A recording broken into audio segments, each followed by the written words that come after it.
Good morning ചങ്കൾ. രാവിലെ എന്താ പരിപാടി എന്നറിയോ? ചപ്പാത്തിക്ക് കിഴങ്ങ് കറി ഉണ്ടാക്കാൻ പോകും. സിമ്പിൾ കിഴങ്ങ് കറി. അതിൽ എന്തൊക്കെ ഇട്ടിരിക്കുന്നത് അറിയോ? കുറച്ച് ഉരുളക്കിഴങ്ങ് ഇട്ട് മുറിച്ചിട്ട് സബോള ആക്കിട്ട് സബോളയും മുറിച്ച് ഉരുളക്കിഴങ്ങ് നമുക്ക് തോന്നിയ പോലെ മുറിക്കാൻ പറയില്ല, അതുപോലെ മുറിച്ചാൽ മതി. ഒരു 3-4 പച്ചമുളക് കൂട്ടിട്ട് എരിപ്പ് കുറച്ചിട്ട് ഇതിനെ ഇങ്ങനെ ചപ്പാത്തി കറി ഉണ്ടാക്കി കൊടുത്ത് ഇഷ്ടപ്പെടും, തീർച്ചയായിട്ടും ഇഷ്ടപ്പെടും കുട്ടികൾക്ക്. അപ്പൊ അത് ഇതിന് ഇതിൽ വെള്ളം ഒഴിച്ചിട്ട് വേവാൻ വെക്കുക, നന്നായി വേവിക്കുക. നന്നായി വേവിച്ചൊരു അതായത് ഒരു വീസില് ഫുൾ ഗ്യാസ് ഫുള്ളാക്കി വെച്ചിട്ട് ഇടുക.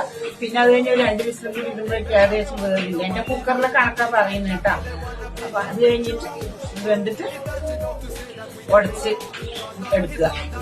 ഉടച്ചെടുത്തിട്ട് ഞാൻ കാണിച്ചു തരാം കേട്ടോ. അവിടെ ഉടച്ചെടുത്തതിന് ശേഷം കറിവേപ്പിലയും കടുക് ഇട്ടിട്ട് കടുക് വറുത്തെടുക്കുക. വേറെ ഒന്നും ചെയ്യുന്നില്ല, വേറെ വെളുത്തുള്ളി അങ്ങനെയുള്ള സംഭവങ്ങളൊന്നും ഇല്ല. ഒരു നോർമൽ കറി നിങ്ങൾ ചെയ്ത് നോക്കിയോ, കുട്ടികൾക്ക് തീർച്ചയായിട്ടും ഇഷ്ടപ്പെടും.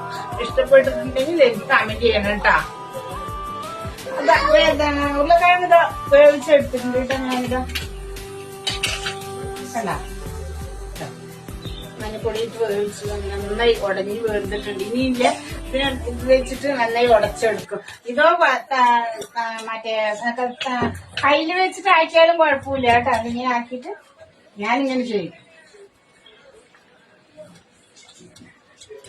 കണ്ടാ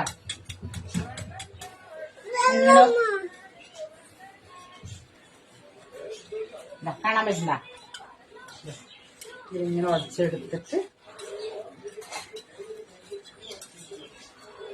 സൂപ്പറായിട്ട് അവര് കൊറേ എന്തെങ്കിലുമൊക്കെ കാണിച്ചിട്ട് വലിയതും ഇട്ടിട്ട് ആഡംബരമായിട്ട് നമുക്ക് സാധാരണക്കാർക്ക് ചെയ്യാൻ പറ്റുന്ന ഒരു കറി നല്ല ടേസ്റ്റും ആയിരിക്കും കുട്ടികൾക്ക് ചപ്പാത്തിൻ്റെ കൂടെ കൊടുക്കുമ്പോൾ. ഓക്കെ, കാണിച്ചതാട്ടെ. വേണ്ടതാ ഇതിനെ കറിവേപ്പിലയും ഇട്ട് കടുക് താളിച്ചെടുക്കുക. ഇത് കണ്ടാ ഒറ്റയാൾ പോരാട്ടമാണ് ഇവിടെ, ഒറ്റയാൾ പോരാട്ടം. എന്താ ചപ്പാത്തി ഉണ്ടാക്കി വെച്ചിട്ടുണ്ട്. ചപ്പാത്തി ഇവിടെ ആയിക്കൊണ്ടിരിക്കുന്നു.